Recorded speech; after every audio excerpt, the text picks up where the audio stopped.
Hello everyone, my name is Pixlriffs and welcome back to Skyblock 1.16. I hope you guys are having a good day. In today's episode, I am pretty set on branching out the Skyblock experience to the other islands surrounding this central island. Not only here, but also in the Nether, because there are some resources in the Nether I desperately want to start gathering, and the tree farm here is looking pretty nice, but I sort of want to see if we can get set up with a nether tree farm as well. Start farming those nether woods. The new warped and crimson stuff is too good to want to pass it up on this Skyblock series. We want to use all of the wood available to us, and so I'm going to start a mission to bridge out to those islands today. And while I do have a decent amount of cobblestone stocked up here, that should be enough to get us to a few of these overworld islands, if they are still roughly the distance away that they were the first time I played through this map. It is not going to be enough to get us everywhere we want to go, and that aside, I'm not entirely certain of the location of the islands in the Nether, but I'm fairly certain there will at least be a Soul Sand Valley area and a Crimson Forest area that we can bridge out to. So I think we need to do a little bit more cobblestone farming, and for that, I'm thinking we're actually going to expand the cobblestone generator here and start using some of the redstone components that I gathered previously. And we only have 3 redstone dust left, but that should just be enough to make it work. If not, I can always go and farm some more redstone from the witches in the mob spawner, but I think we should have enough to get that going. We'll need a piston, a piece of redstone dust, and a redstone torch, and that should hopefully be enough to get ourselves a pretty decent, more automatic cobblestone farm. But I have to say, I'm pretty committed to the style that we're going with here. I like this slightly more volcanic look for the cobblestone generator. The obsidian would end up being a bit of a problem because I don't have anything I can use to break that right now if I wanted to just convert this into an automatic setup. So what I'm going to do is branch out and mirror this on the opposite side. So we have a piston-powered cobblestone generator on the opposite side, and that way, if we bring some lava over, we can either have a manual cobblestone generator here or an automatic cobblestone generator on the other side. For now, we just have this lava source plus the one in the Nether for the basalt generator, but I have plans for using one of those lava sources a little bit later. And despite what people have been asking me to do in the comments, believe me, you cannot make an infinite lava source in Minecraft. Water works that way, but lava does not. So there is no way of reproducing lava, except in this map, apparently, some changes have been made to loot tables where lava buckets will drop as part of the loot from killing the Ender Dragon. In the old version of this map, it used to be part of killing the Wither. However, the Ender Dragon is the new goal for getting yourself a little bit more lava. So at some point in future, we're going to do that, and then our possibilities for lava usage can increase a little bit. For now, though, I think we're probably going to have to set up another cobblestone generator on this side using the one lava source that we've got available to us. For that, we will need to craft another piston. We'll need to craft a redstone torch. That third redstone dust is one we're going to keep available to us. And on the opposite side of here, we need to figure out exactly where the cobblestone is going to generate from. Let's expand the platform out a block or two more in this direction, and I think we'll start it around about here. So for this little setup, we have a piston here, we have a redstone torch on this block immediately diagonal to it, and whenever anything goes over the top here, there's going to be another block here delivering a redstone current to this block here, allowing the piston to automatically push it over. That means lava has to flow in from this side. Remember, it has to be flowing lava, not the lava source, because we don't want to create obsidian here, and that's going to flow underneath a stair over the top here, a stair block which is going to contain the water source. And this stair block is going to have to be surrounded on all sides by something to make sure the water does not leak out. So let's see what we can grab that will fit the bill there. You know what, I was going to use some trapdoors, but now thinking about it, trapdoors probably not the best idea for that, because they could potentially be burned up by the lava if the lava is nearby. So instead, I'm just going to stick some basalt around the outside here. That should conceal the components of the redstone mechanism, and if we put some water there, I think that should do the job okay. Now comes the moment of truth, and I'm fairly certain this will work out for us, but all I have to do is grab the lava source from here, place that in there. Yes, okay, that sounds like it's working, and we are getting cobblestone out of there. Fantastic. Now I need some way of isolating the piston here to make sure that it doesn't push cobblestone further than we want it, and I'm thinking a simple... Yeah, there we go. A simple lever on that block there should do the trick. Nice and concealed up here. Doesn't waste anybody's space or anybody's time, but that's going to allow us to generate as much cobblestone as we want to. And the piston head should not set on fire by the lava because it's not, technically speaking, made of wood anymore.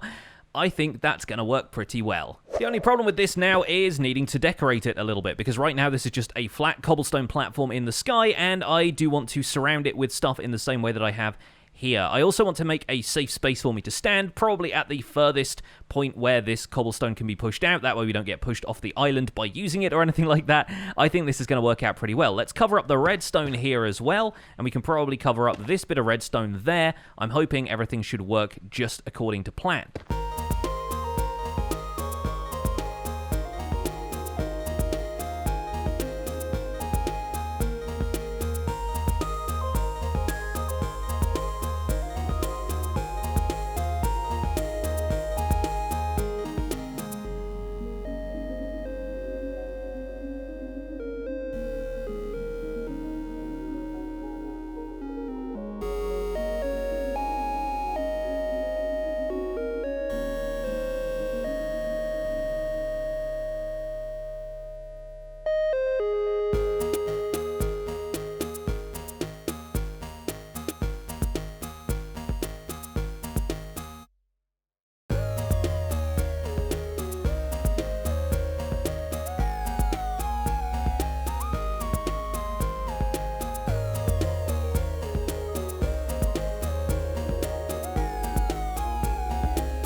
I like the way this little area came together. It's looking a lot better than the average cobblestone platform did. I figured we'd go with the same materials along here, making this kind of gully, trench kind of thing with a wooden apparatus at the end just as a platform for people to stand on, and we can just whack away at the cobblestone from there. I've gone through a few cobblestone pickaxes now, and I have a whole lot of cobblestone on me, which is just going to go towards some slabs that will take us out to the outer islands around here. I think the goal for today is going to be acquiring some of the lesser trees. I want to get the birch and spruce trees on the go. I'm probably not going to touch the dark oak one out there at all, because I want to make sure I can get at least 4 saplings from those leaves in order to regrow it, and for that I can only really count on having a fortune tool like a fortune hoe to be almost guaranteed, and even then it's not much of a guarantee that we will get 4 saplings back from that. The jungle tree may prove slightly easier to get the saplings back from because there are so many leaves, and growing smaller jungle trees might actually give us a higher chance of return on our sapling investment. Then out there we have the mushroom island, which I'm not certain I necessarily need to get to quite yet, but we will need the brown mushrooms for potions of weakness, which we can use to convert zombie villagers. So a little bit of work required here, but really nothing that is going to be all that bad. I believe the birch tree out there used to have a bee's nest on it, which has now been taken away because you can spawn bee nests in trees as long as you have flowers planted nearby, so that's going to be less of a concern. And then we're going to head through into the nether, and we're hopefully going to be able to do something similar out there with the islands that are, I hope, out there in the void. And I have saved a little bit of cobblestone here in this chest so that we can return to this area and get ourselves some tools if we want to. I've also got a little bit of stone smelting up in here that I can maybe use to naturalize some of these pathways a little bit later. I really wouldn't mind there being pathways like this basically all over the Skyblock world. So instead of one wide cobblestone bridges for the rest of the series, we are going to work on making those pathways a little bit nicer. It's going to take a little bit more time gathering materials here and there, but I reckon we'll be able to manage it. And by my calculations, we should need about 3 stacks of slabs to get out to each of those distant islands, if it's anything like the distance back from the original starter island in the nether to the nether portal that's at the center of the world. So I'm thinking 3 stacks of slabs each time is going to get us to each of those islands, meaning that we should have enough here to take us to about 5 or 6 of them. But I think out of all of them, the spruce tree is probably my favorite, and that's the one I want to go to first. So I'm going to start by bridging out here. Hopefully it should only take us a few stacks of slabs, and we should be able to get over there and hopefully get ourselves a few spruce saplings out of the bargain. There we go, we've hit the spruce island, and just in time, because night is starting to creep up on us, and I do not want to explore these at night for fear that they might end up spawning mobs on my way over here. And from here, you can see quite how flat that outcropping of land that we just built for the cobblestone generator looks. But man, it is nice to find another area of land out here, and hopefully we should get ourselves some spruce saplings when we start taking down this tree. I also wish I'd brought a shovel with me so that we could collect the snow nice and easily, but I'm fairly confident that that is not going to melt itself or anything in the meantime. So let's break some of these leaves. Hopeful spruce saplings, cross your fingers for me. If we don't get any from this, we can always get them from the wandering trader a little bit later on, but as we know from the previous series, that is always a little bit of a potluck process. Man, this spruce tree is not giving me any saplings so far. Yes, we got one. Okay, thank goodness for that. We were down to the last few leaves, and it looks like we just got one sapling out of that deal. Well, that is unfortunate, but hey, we will manage. We've got one sapling. We should hopefully be able to regrow it and hoe the leaves to get a few more. We'll bring that back over to the central island, and we'll be able to farm ourselves some spruce wood. Now, it would, of course, make sense to drop a torch over there to stop stuff from spawning, but that would, of course, melt the snow layers, which I really don't want to happen. So I'm going to head back over to the land over here. Should be out of spawnable distance when we're on the central island. I'm going to make it daytime again. We'll go back and we'll shovel all of that snow. And having cleared out some space, here's hoping we're going to get a nice big spruce tree out of this sapling. That's looking promising, actually. That's not looking too bad. We should hopefully get a couple more saplings return out of that. And while breaking the leaves with the hoe is not going to guarantee us getting any saplings, it's certainly not going to increase the sapling drop rate until we start getting fortune on some of these tools. At least it's going to make this process a little bit less painstaking because it's going to go a little faster. And yet, once again, from all those leaves, we only managed to get one more spruce sapling. Do I dare to try this again? I think I will. Okay, that's looking like a decent number of leaves as well. And that time, at least, we got 3 spruce saplings. So that is still not a lot, but it is enough that I can tuck one away in the chest for emergencies, and then we'll be able to come back with the other 2 and start harvesting those. So I think our spruce logging operation is well underway. I'm going to let the other 2 grow naturally here while I go and bridge out to the next island that's going to give us some birch wood. On my way out to the birch island, we are going to stop here and grab as many snowballs from this as we can. We should get 1 per snow layer. All we will need is 8, so hopefully we have enough there. There we go, to make 2 snow blocks. We're going to take this pumpkin back to the central island, even though we have some pumpkins growing there already. And then we can take the rest of the snow away and put some torches here to make sure nothing is going to spawn on the solid blocks of this island. Really, all we will need is 2 snow blocks worth of snowballs and a pumpkin that we can carve with some shears, which of course will require some iron, but that is going to make us a snow golem, which will allow us to produce infinite layers of snow as long as it is above a certain elevation or in the right type of biome. In a plains biome like the central island is located on, we'll need to make sure the snow golem is well above sea level, but right here in this taiga, it may be able to produce snow at lower levels. There are obviously mountain biomes and other places where snow golems are more likely to produce those resources for us, so we could always locate it in one of those if we need to. I think I'm going to head back to the central island and make sure I can get some sleep, tuck all of these supplies safely away in the chests before we continue. With that done, the next task is to bridge out towards the birch island, which is pretty much on the same axis as the spruce island, so I'm just going to bridge over there from here, and we should be able to network these together later on. And as I get closer, it looks like maybe there was a bee nest on this island, because the bees are all down there in the void. Unfortunately, that is a bit of a problem with bee nests on Skyblock, is that when the bees end up trying to pathfind towards another block, they start to pathfind downwards. And of course, in the overworld, in a default world, that would not be a problem because there'd be plenty of blocks off the ground to pathfind down to. Unfortunately for them, in Skyblock, there is only the void. And while they won't drift down any further into the void than Y0, it's still not exactly the best place for them. They can't get back to the nest or the hive when you make a hive, and they struggle to really do anything once they're down below that level. So we'll probably start our own bee farming operation that is a little bit safer. Do I see even a bee nest around here? Like, it doesn't look like there is one. So maybe the bees spawned as part of the map, even though the bee nest has now been removed. And while the biome information here does call this a birch forest, there is only 1 birch tree. Luckily for us though, birch saplings do drop pretty frequently, and all we will need is 1 to regrow them, so I'm going to just grab a bunch of this where I can. There we go. We came away from this island with 4 birch saplings, which is really not bad. And once again, I have placed a torch here to light it up just so we don't encounter any hostile mobs if we come over here while it is nighttime. If only we had got 4 saplings out of the spruce tree the first time I took that down, but hey, not to worry. By now, I think you get the idea. We're going to bridge out to each of these islands in turn to gather the trees from them, like I said, with the exception of the dark oak tree. But there is one more island I want to pay a visit to that requires some special consideration, because it is that one over there, and it is made entirely out of sand blocks. The difficulty, of course, being that sand is affected by gravity, and if we update any of those sand blocks by placing any blocks around them, they are potentially going to fall off into the void. So we want to make sure we are down at least 1 block here to a level where we should be able to place blocks underneath the sand blocks at the bottom of the island, and we can slowly but surely isolate each of those sand blocks so they won't fall. And so this time around, I'm bringing a bucket of water with me just in case we need that, because we might need to drop down a couple of blocks here and there just using a controlled waterfall method to do that, and then we should be able to place some blocks underneath each of those sand blocks to prevent them from falling. And yeah, it looks like we will need to do that, because you see those particles that are falling? It's actually a little bit easier to see them if I crouch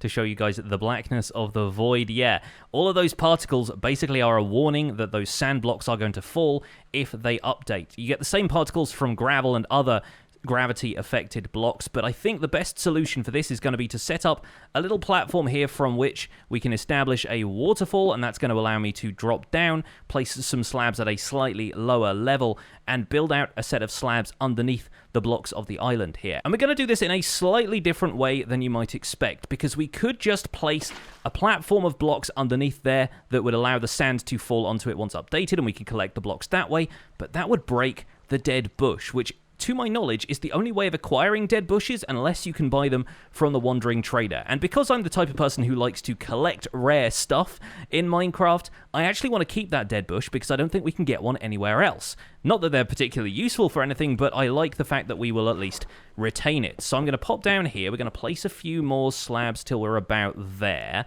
and then we're going to bridge out from that point. Just going to regain my breath here a little bit. In fact, we should be able to take the bucket out of here, get rid of these slabs, get rid of that one there, and those ones on the side, as long as we can collect those back up. That'll be great. Okay, and now I should be able to place a block low enough down on there that we can just drop down if we want to. There we go, and we're on a slab here for safety's sake, so I'm just going to build out a platform underneath this sand island so that we can catch any sand blocks that might fall while we're doing this, but I think we should be good to go if we make a little platform underneath here, and then underneath each of these blocks, we can avoid updating it by simply placing a slab underneath it like that, and that is going to stop any of the blocks above from falling, and those won't update the blocks next to them. So all we should need to do is continue placing slabs around the outside here, and the island is completely secure and isn't going to be affected by gravity at all. It's not going to fall through the cobblestone slabs that we placed, so everything should be fine.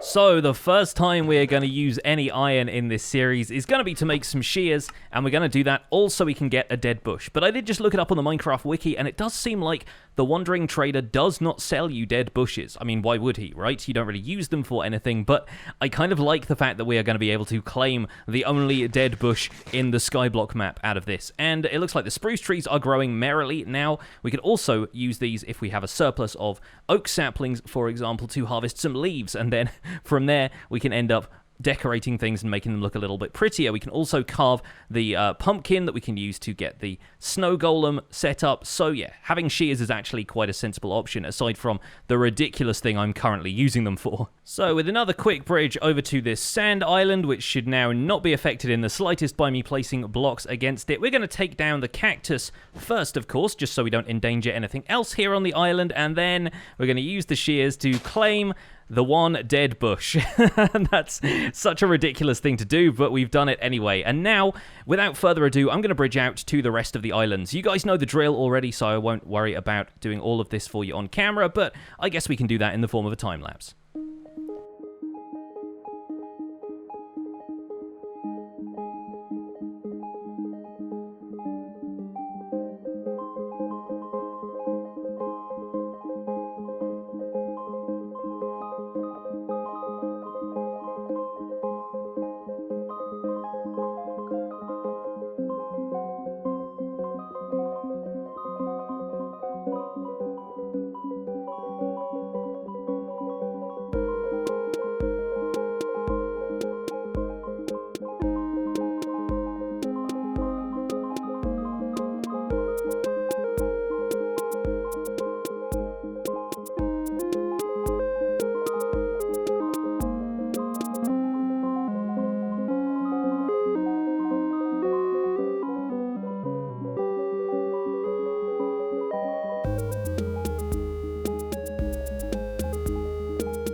Okay, folks, welcome back. So here, from the top of the shed, you can see the world around us. We can see which islands I have visited, and you can see the ones that I have not. I have specifically left out the Dark Oak Tree Island over there, and the Swamp Island over there, because that's just an oak tree. It's got some vines hanging on it, but we can easily farm those from jungle trees, so I'm not at all concerned about preserving any of the vines over there.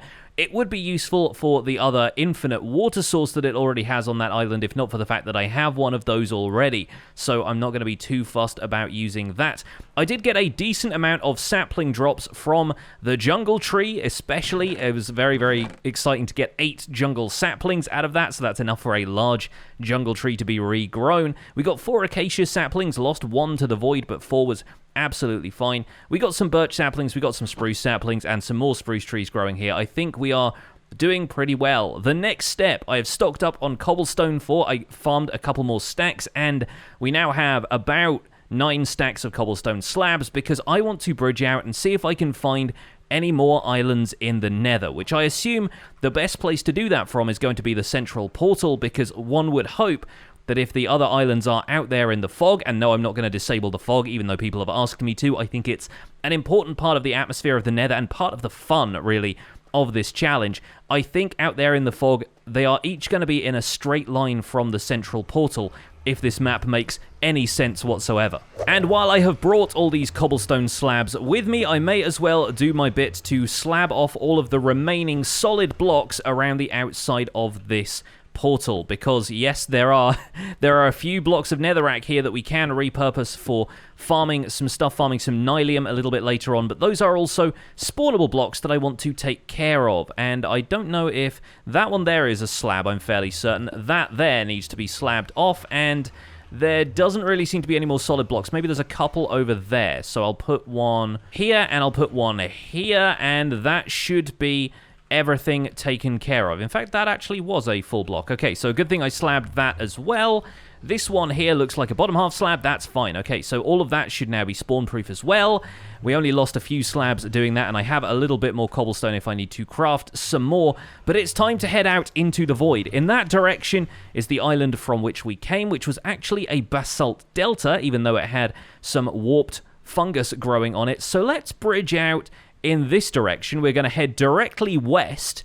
Let's see where we end up. And this proposition is a little bit scarier than doing this in the overworld was, because there is no day-night cycle in the Nether, so we can't rely on skylight to block mob spawns. Even though we are bridging out here using bottom half slabs, the islands we are bridging to are presumably going to have a solid block surface, which means potentially there may end up being a few mob spawns there when we arrive. So I am going to spend a little bit of time turning around here and there just to make sure that I'm on the right track and that I'm not about to incur the wrath of whatever is waiting for me on the other side.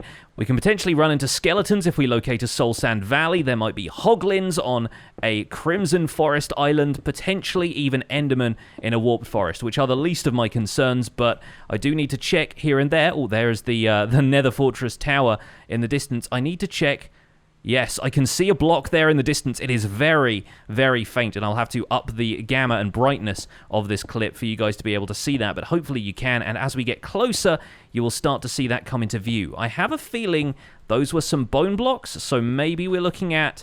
Yes, we are. A Soul Sand Valley Island. There's some soul fire burning there already, and what looks like soul soil and soul sand underneath it. Well, neither of those are going to be affected by gravity, so we don't have to treat them with the same care we did the Sand Island, but I'm a little bit worried about those being spawnable areas for ghasts, or skeletons at least, so I should maintain a little bit of care as I head over here. There are no other spawnable spaces around me in the Nether, so if stuff is going to spawn on that island, it's potentially going to be quite quick. Luckily for me, right now, all of the resources I'm working with are things that can be replaced. Even the armor I'm wearing is all scavenged from the mob spawner, so hopefully we shouldn't have any concerns about that. If I take a couple of arrows from a skeleton, I'm bracing myself for something coming in from this, and look at that, the biome fog is changing as well. We are definitely within range, and it looks to me like we have been spared the eventuality of any mob spawns on this island, which is very, very good news. That is something I'm going to get rid of for now. I don't really care much for seeing soul fire around here. I don't think that's going to be a problem. We can relight it, of course, later. The bone blocks, I guess I will take with me. I see no real reason to keep them here, but they're not a valuable resource at this point. I can make as many bone blocks as I need from the bone meal we're getting from the mob spawner. But that, at least, is that platform all done and dusted. We can bring back any of those resources that will be valuable to us, like if we can get some blue ice, we can make a basalt generator in the overworld.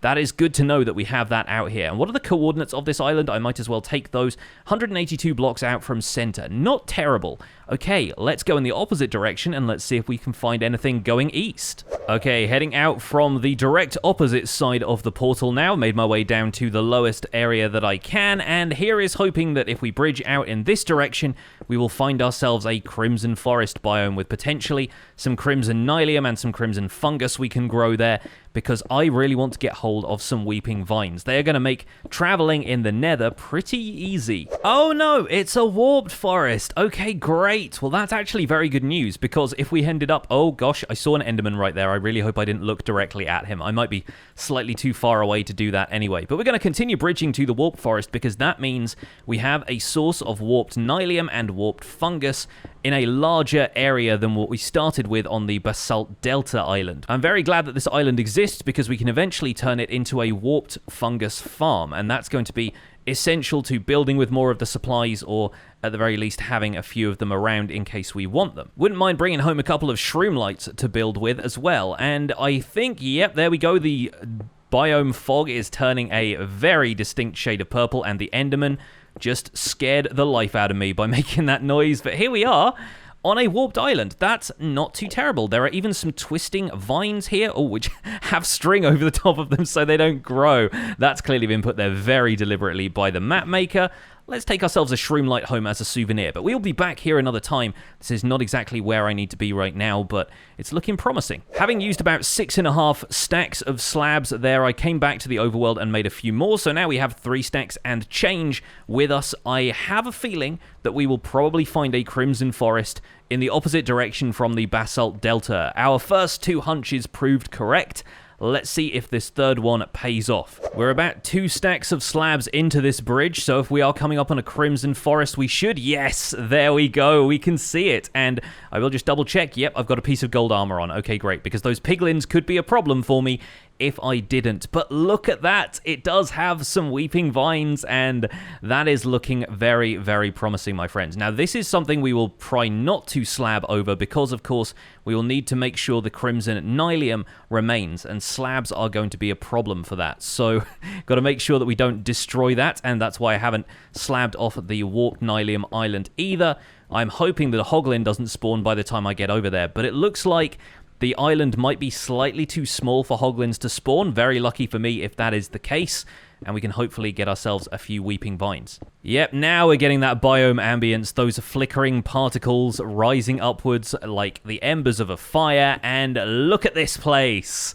Oh, that's exciting. Oh, and it has shroom lights here as well. Very good. Okay, I'll pop down a few torches, which should hopefully prevent too many piglins from spawning. Unfortunately, that might encourage the hoglins to spawn, but here we go anyway. And while we're here, of course, the hoglins should not spawn all that much. So what I am really after, if I don't have my shears on me, but I guess I will try my best to harvest some of this anyway, is the weeping vines, and we got 2 of them there. Fantastic. We might be able to grab some from this other dangly bit on the side of the island here. No, looks like we ended up missing those. There are a couple hanging down from the center there, but weeping vines are something that doesn't drop every single block of the plant. You know, you have to end up either harvesting those with shears, or you will just get 1 or 2 drops here and there. But 1 or 2 is enough, and we can grow those in the overworld as well, and that will make for a really useful means of getting down vertically in the nether, because you can climb these things almost like a ladder as long as you stay within the hitbox of the vines,